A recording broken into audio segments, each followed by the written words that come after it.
Hey, folks, good morning and welcome to another episode of Steelers Morning Rush. I'm Alan Saunders. It is Thursday, January 2nd, 2025. The Pittsburgh Steelers have their final practice of Week 18 today at UPMC Rooney Sports Complex on the south side as they wrap up their preparation to host the Cincinnati Bengals this Saturday night at Acrisure Stadium. I'll be there with some practice videos a little bit later, and then maybe some locker room, and then me and Smitty on the afternoon drive back at our normal evening time at around 6 today.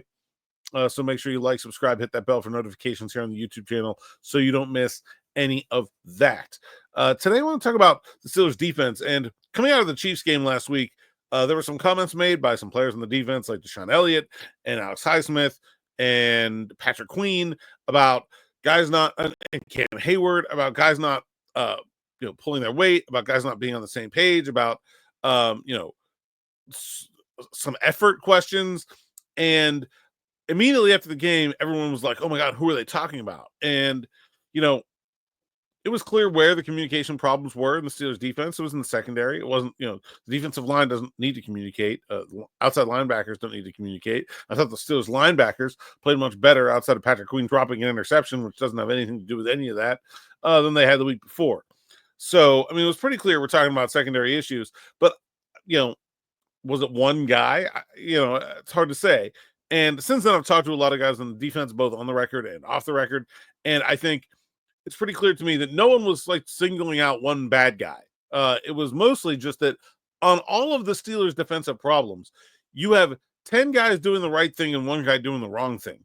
And it's not the same one guy all the time.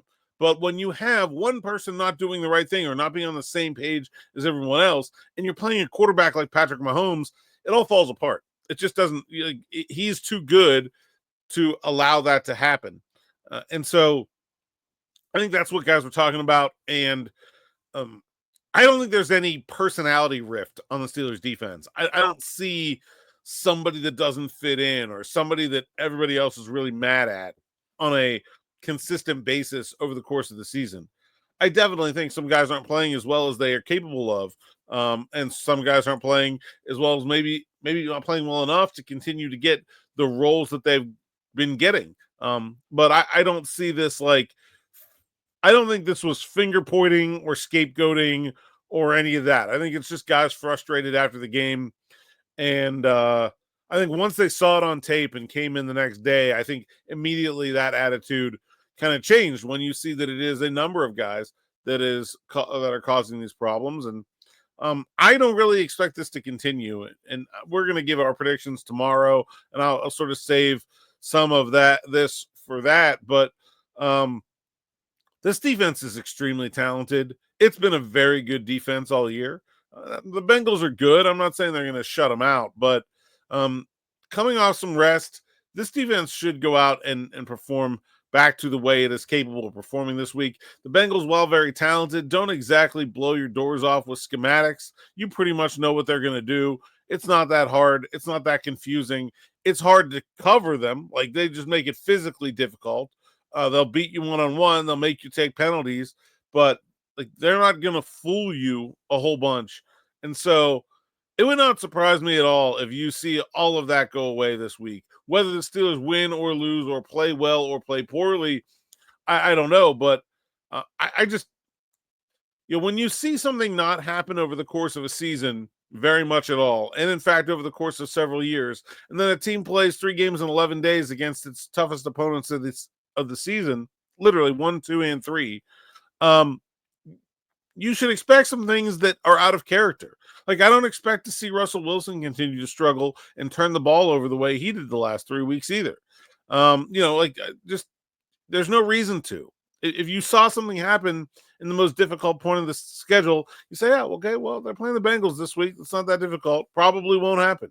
Probably won't happen against the Texans. Will it happen again in the playoffs against a better opponent? Yeah, maybe. That's the sort of thing that the Steelers have an opportunity when they came out of this 3-game stretch, is that they had a very difficult stretch of football against some of the best teams in the league. They also got a chance to stack themselves up against those best teams in the league in December and kind of get a mulligan for it, right? Where they got to play those games against those teams and say, how do we stack up? Where is it not good enough? What can we do between now and the end of the year, the playoffs, to correct some of those things. I would expect if the Steelers play the Chiefs again for them to do better. I would expect if the Steelers play the Ravens again, it'll be closer. I mean, the Steelers and Ravens are almost always close. God, I would never pick a Steelers-Ravens game at 17 points. I'm not saying they're going to win, but I think they will. I think they'll make a better showing for having had that experience, and I think the defense is growing as a result of those miscommunications. We'll see. I could be wrong, but I don't think I have. Obviously, the last 3 games have not gone well, but I don't think that means that the next ones are going to continue that trend by any stretch. I just don't see any logic behind that. They'll be healthy. They'll be well rested.